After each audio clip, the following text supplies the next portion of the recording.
Apresentamos Através da Bíblia, o programa que leva você ao estudo sistemático e detalhado do livro dos livros, a Palavra de Deus. Estes estudos são de autoria do Dr. J. Vernon Magui e apresentados pelo pastor e professor Itamir Neves. Convidamos você, ouvinte, a acompanhar esta jornada através da Bíblia. Estamos iniciando mais um programa da série Através da Bíblia. Uma saudação em nome do Senhor Jesus Cristo, que Ele traga paz e alegria para a sua vida. Para nós é um privilégio poder contar com a sua audiência, sabendo da responsabilidade que temos de proclamar a genuína Palavra de Deus.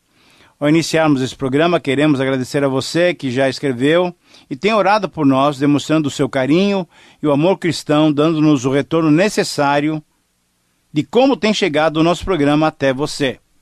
A razão de ser do nosso programa é encorajar e incentivar a você, que nos sintoniza periodicamente, a estudar com profundidade a Palavra de Deus. Por isso, sempre para nós é um privilégio de muita alegria quando lemos um trecho de uma carta que vocês nos enviam. Hoje queremos mencionar a carta que chega da cidade de Curitiba, capital do Paraná. Esse irmão nos diz as seguintes palavras: louvo a Deus por tudo que tenho recebido através do programa Através da Bíblia, pela inspiração que Ele tem dado na ministração da sua palavra. Como sou edificado! Prossigam nesse ministério, amados, e contem com as minhas constantes orações. Querido irmão, nós somos gratos a Deus por esse reconhecimento e nos colocamos sempre à disposição do Senhor para que Ele nos use como canal da sua misericórdia e graça na edificação do seu corpo. Eu quero insistir que, se você tiver condições de escrever, dedique um pouquinho do seu tempo e compartilhe conosco suas necessidades, suas dúvidas e seus motivos de oração.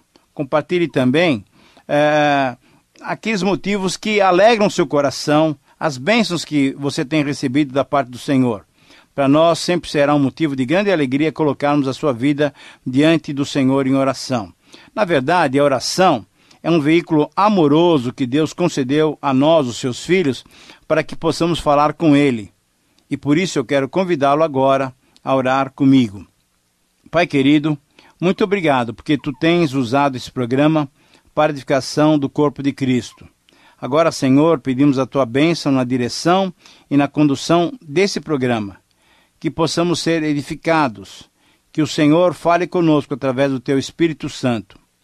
Pedimos-te, Senhor, que Tu faças-nos experimentar a Tua presença, a presença do Teu Espírito no nosso dia a dia. Oramos assim, Senhor, em nome de Jesus. Amém. Fortalece a fé, conhecer nosso Deus.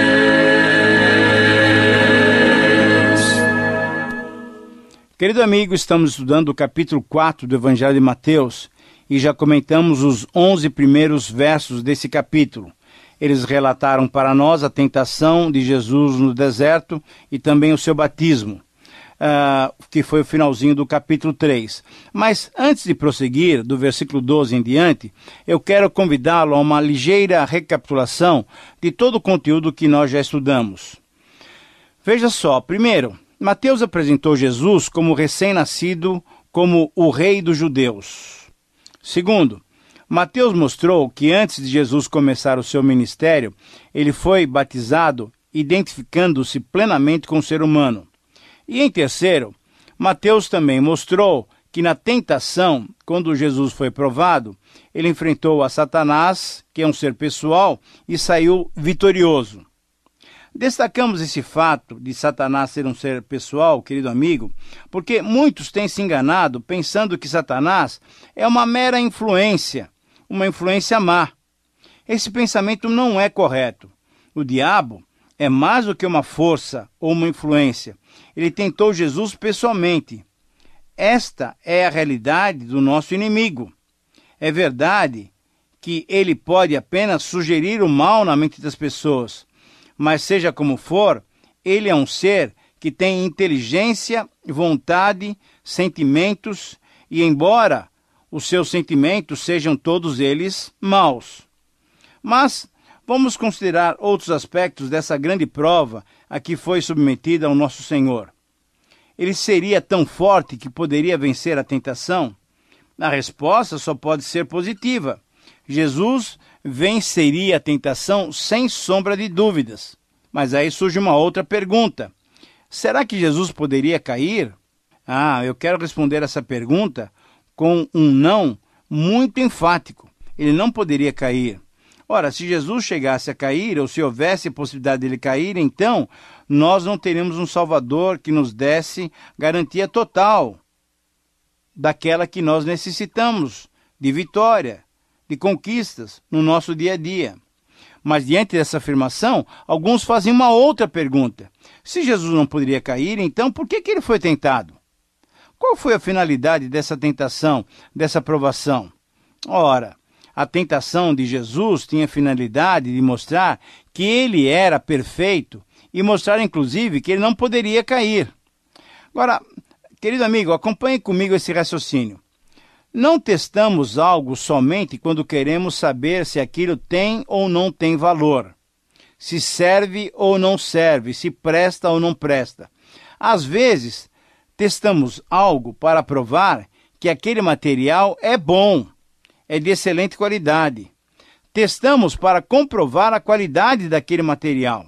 Então pense comigo, você pode possuir o melhor tipo de ouro, o melhor metal que você possa ter, sobre o qual você não tem nenhuma dúvida se ele é bom ou ruim. Você testa para comprovar que o seu ouro, que o seu metal é realmente bom e que não é de qualidade inferior e que não tem impurezas nenhuma. Então, para que você testou o seu ouro? Para que você testou o seu metal, a sua joia? Para descobrir falhas? Não. Para saber se aquele material era de uma qualidade inferior? Não. Você provou para comprovar que o seu ouro, que a sua joia, que o seu metal é puro, é o melhor. Assim também foi no caso de Jesus, num sentido bem superior, é lógico. Jesus foi provado não para que Deus descobrisse nele qualquer falha ou impossibilidade. De jeito nenhum. Não havia possibilidade de Jesus cair. Quando se submeteu à prova, Jesus sabia que ele não cairia em ponto algum. Mas era preciso que ele fosse comprovado para mostrar a todos nós que de fato ele é poderoso, ele era, foi e ele é e será poderoso e capaz da vitória, dando-nos assim o quê?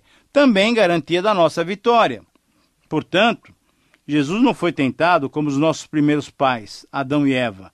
Nem ele é tentado como nós o somos. Assim, quando nos referimos aos primeiros pais, podemos traçar um paralelo entre as tentações, a dos primeiros pais em Gênesis 3, 1 a 6, a de Jesus em Mateus 4, 1 a 11 e a nossa em 1 João 2, 15 a 17. Quando comparamos esses textos, é possível identificar quais são as áreas em que o diabo nos ataca. Em relação, por exemplo, à área dos desejos da carne, o diabo mostrou a Eva que a árvore era boa para se comer. Mostrou a Jesus que para matar a sua fome, ele poderia transformar as pedras em pães. E mostra para todos nós os prazeres que satisfazem a nossa carne, isso é, o nosso velho homem. Essa é uma área em que o diabo ainda nos tenta e que tentou Jesus. Em relação à área dos desejos dos olhos, o diabo mostrou a Eva que a árvore era agradável aos olhos. Mostrou a Jesus todos os reinos do mundo e a glória deles. E nos instiga, todos nós, a desafiar a Deus para provar a sua fidelidade. Essa é uma segunda área em que ele nos tenta. Em relação à terceira e última área em que ele nos tenta, é a área da soberba da vida. O diabo mostrou a Eva que a árvore era desejável para dar entendimento. Eles seriam como Deus. Mostrou a Jesus, tentou a Jesus, dizendo o seguinte: atira-se do cume desse templo e você será salvo pelos seus anjos, pelos anjos divinos. E aí ele rapidamente conseguiria a fama e seria um homem de extremo sucesso. Mas esse não era o caminho de Deus. Mas o diabo nos tenta, todos nós, a alcançar os nossos alvos, através, então, exatamente de meios escusos. Querido amigo, veja só, essas tentações feitas a Jesus, elas também são feitas a nós, de uma forma ou de outra. São as tentações que vêm acompanhando o ser humano desde o início, desde o Éden, desde Adão e Eva. Creio que todas as tentações estão dentro dessas três categorias a que foi submetido o nosso Senhor, o Senhor Jesus Cristo, o Messias, o Rei dos Judeus. Mas ao falarmos sobre tentações, com certeza, você que está nos ouvindo agora deve ter feito pelo menos 3 perguntas. Será possível vencermos as tentações? A resposta é positiva, sim. Podemos vencer as tentações. Segunda pergunta. Quem pode nos ensinar como vencer as tentações? A resposta a essa questão, ela é muito prática. Jesus é quem nos ensina a vencer as tentações. Com Eva, aprendemos como cair na tentação. Como? Agindo como ela agiu, isso é, dando ouvidos ao tentador, que colocou dúvidas sobre a palavra de Deus. No verdadeiro sentido, aprendemos com Jesus a não cairmos na tentação. E aprendemos com ele a sermos vitoriosos. E uma terceira pergunta é a seguinte: como podemos vencer então as tentações? É Jesus quem nos ensina como ser vitoriosos, como triunfar sobre as tentações. Sabe por quê? Porque, como nós, ele também foi tentado em todas as coisas, mas sem pecado. E observando Jesus, aprendemos então como vencer as tentações. Jesus nos mostrou como devemos vencer as tentações do inimigo. Mostrou dizendo o quê? Citando nas 3 ocasiões a palavra de Deus. Então essa é a maneira como Jesus nos ensina a vencer as tentações. O como é citando a palavra de Deus.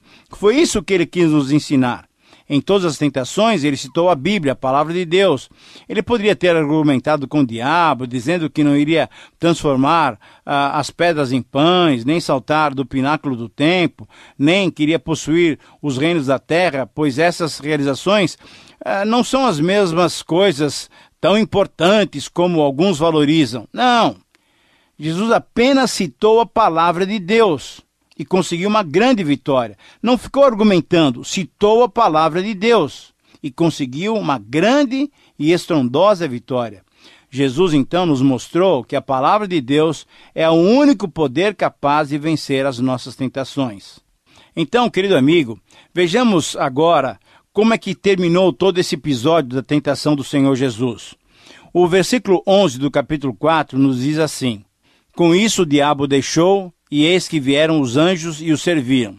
Na verdade, o que Mateus está dizendo é que o inimigo bateu em retirada. E com isso, Jesus nos ensinou que só podemos vencer as tentações, mais uma vez eu quero repetir, por meio da sua santa palavra. Quando enfrentamos o diabo com a palavra de Deus, ele sai em retirada. É pena que haja hoje um desconhecimento tão grande da palavra de Deus. Muitos não descobriram ainda que existe nas Escrituras Sagradas a resposta para todos os nossos problemas. Para cada tentação, o crente deve ter uma passagem, um verso, uma passagem da palavra de Deus. Para cada tentação, Jesus teve um versículo, uma passagem da palavra de Deus. As tentações são muito sutis, elas aparecem de muitas formas, mas elas todas vêm da mesma fonte. Qual é? É Satanás, exatamente. O mundo e a carne e o diabo são os inimigos do crente. E os 3 pertencem ao mesmo reino, que é o reino das trevas. Os ataques do inimigo são constantes, razão porque devemos estar sempre preparados com a espada do Espírito, isto é, a palavra de Deus. O evangelista Lucas diz no capítulo 4 do seu evangelho o seguinte: que Satanás se retirou da presença de Jesus só por algum tempo para retornar depois. E sendo que Jesus foi tentado continuamente pelo inimigo, isso também se pode dizer a respeito do crente. Sempre seremos tentados de uma forma ou de outra. Devemos então estar preparados continuamente para as investidas do nosso inimigo. Citando de cor a palavra de Deus em Deuteronômio, nas 3 tentações lançadas por Satanás, Jesus demonstrou a sua submissão e a sua obediência ao plano divino. Podemos afirmar isso porque em outra ocasião, em João 4,34, quando ele encontrou aquela mulher samaritana perto do poço de Jacó, ele disse aos seus discípulos: a minha comida consiste em fazer a vontade daquele que me enviou e realizar a sua obra. Ora, querido amigo, com essa resposta à tentação, aprendemos com Jesus como obter vitória contra Satanás. Aprendemos que a vitória nos é garantida pela palavra de Deus. Jesus a usou sempre para combater o inimigo. Então, querido amigo, a pergunta é muito clara. É desta maneira que você tem enfrentado as suas tentações? É com a palavra de Deus? Eu espero que seja através da palavra de Deus que você esteja resistindo sempre e continuamente a Satanás. Mas o texto prossegue e nos versículos 12 a 17 nós lemos o seguinte: ouvindo, porém, Jesus que João fora preso, retirou-se para Galiléia e, deixando Nazaré, foi morar em Cafarnaum, situada à beira-mar, nos confins de Zebulon e Naftali, para que se cumprisse o que fora dito por intermédio do profeta Isaías. Terra de Zebulon, terra de Naftali, caminho do mar, além do Jordão, Galiléia dos gentios. O povo que jazia em trevas viu uma grande luz, e aos que viviam na região e sombra da morte, resplandeceu-lhes a luz. Daí por diante passou Jesus a pregar e a dizer: arrependei-vos, porque está próximo o reino dos céus. Vamos considerar esse texto. Algumas observações. Primeiro, Jesus morava em Nazaré e mudou-se para Cafarnaum, saindo assim do sul para o norte. Mateus não dá detalhes, mas registra o fato. Por que Jesus deixou Nazaré? O texto diz que, tendo João sido preso por Herodes, Jesus partiu para Galiléia. Certamente havia alguma relação entre a prisão de João Batista e a sua mudança. Segundo, conforme Lucas 4, 16 a 30, Jesus deixou Nazaré por causa da rejeição que sofrera ali, pois, além de ter sido expulso da cidade, o povo queria matá-lo. Provavelmente, por isso, Jesus foi para Cafarnaum, que ficou conhecida como seu quartel-general. Em outra ocasião, entretanto, conforme Mateus 11, 23, Jesus repreende essa cidade de Cafarnaum devido ao fato de que, apesar de ter realizado ali muitos milagres e maravilhas, o povo continuou incrédulo.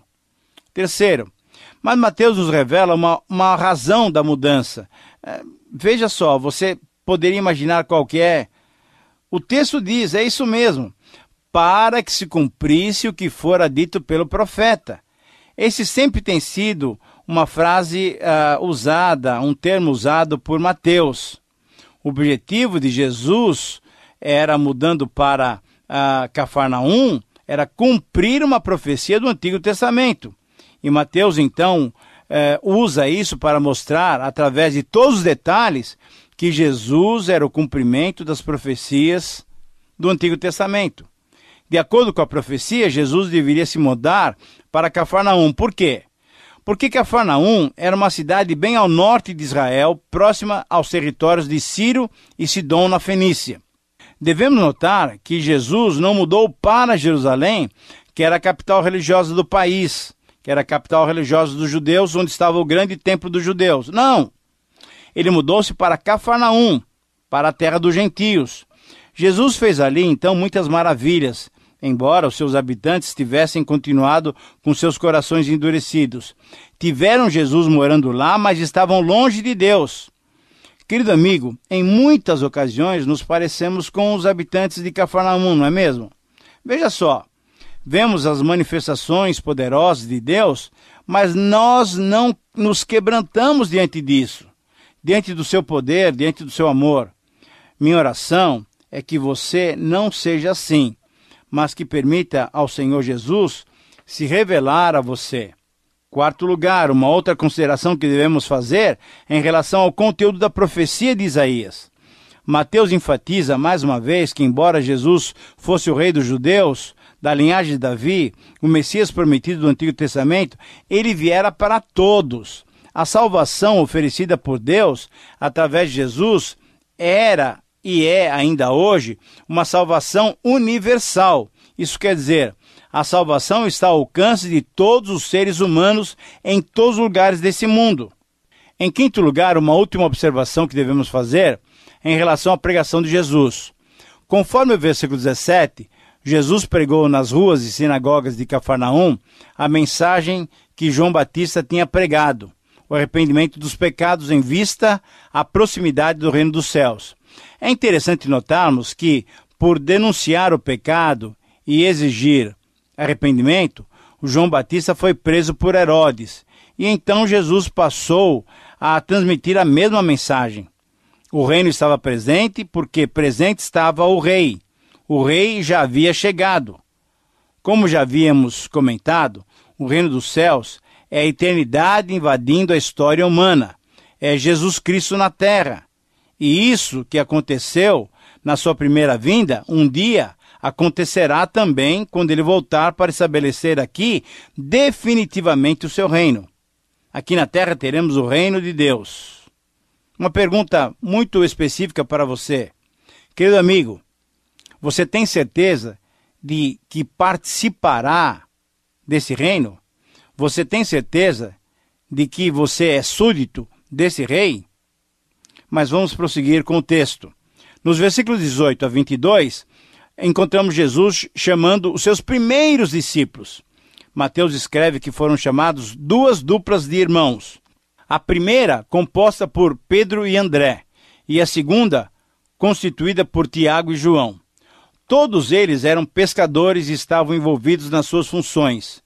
Eles eram pescadores e Jesus os chamou para serem pescadores de homens, pescadores de almas. Eles eram homens humildes e rudes, mas Jesus os chamou. Amigo, Jesus não chama apenas pessoas talentosas, chama a todos. Chama qualquer pessoa que tenha alguma disponibilidade, que queira ser usado para a glória de Deus. Muitos dizem que não servem a Cristo porque não têm o dom de falar. Mas tais pessoas sempre têm alguma coisa que podem usar para o serviço de Cristo. A obra de Deus no mundo não depende só de pessoas talentosas. Jesus Cristo valorizou e ainda valoriza a todos que se dispõem nas suas mãos. E o que o texto nos demonstra, e deve ser destacado por todos nós, é que no mesmo instante em que foram chamados, conforme o versículo 22, deixando seus barcos e seu pai, eles o seguiram. Querido amigo, você tem essa mesma disposição de obedecer prontamente o chamado de Jesus? Esse é o desafio que o texto dá a cada um de nós. Mas agora chegamos ao final do nosso texto e ao final do nosso programa. E nos versículos 23 a 25, lemos o seguinte: Mateus nos relata que o ministério de Jesus atingiu várias regiões da Palestina, a Galiléia, a Judéia, Decápolis, um distrito de 10 cidades, além do Jordão, Jerusalém, e chegou a sua fama até um outro país estrangeiro, a Síria. Além de ter multidões seguindo, Jesus ensinava nas sinagogas, pregando o evangelho do reino e curando toda sorte de doenças e enfermidades entre o povo. Imagine só que instruções maravilhosas o povo recebeu de Jesus, o Mestre Divino, e que bênçãos maravilhosas devem ter recebido aqueles que seguiam a Jesus. Era a época do reino do céu se manifestar, um ensino saudável, que era o verdadeiro alimento espiritual, mas também curas físicas, restaurações psíquicas e libertações espirituais, que eram demonstrações do Evangelho, as boas novas do poder e do amor de Deus para com os homens. Naturalmente, a Bíblia mostra ainda mais fatos poderosos, mais milagres, para provar que o poder de Jesus é o poder divino. Mas mostra também que, embora fosse divino, Jesus era o Filho unigênito de Deus, o Deus encarnado, o Emanuel, o Deus conosco. Querido amigo, estamos então finalizando o nosso programa. E diante de tantas revelações desse capítulo 4, no final dos seus versículos, nós temos que nos avaliar. Nós temos que avaliar como é que está a nossa relação com o Rei Jesus. E ao terminarmos esse estudo, nós precisamos, além de nos avaliarmos, agradecer a Deus, que é o Emanuel. Jesus Cristo é o Deus conosco. Jesus Cristo, o Rei, o Messias, é o nosso Rei, é o nosso Senhor, é o nosso Salvador. Agradeçamos a Deus a salvação que temos no Senhor Jesus Cristo. Nós queremos agradecer mais uma vez pela sua atenção, pela sua companhia, e ao terminarmos esse programa, pedimos sobre você a bênção do Senhor. Escreva para nós, anote o nosso endereço e esperamos por sua companhia no próximo programa. Deus te abençoe. Terminamos mais uma apresentação do programa Através da Bíblia. Esperamos que você nos escreva, dando a sua opinião sobre o que ouviu.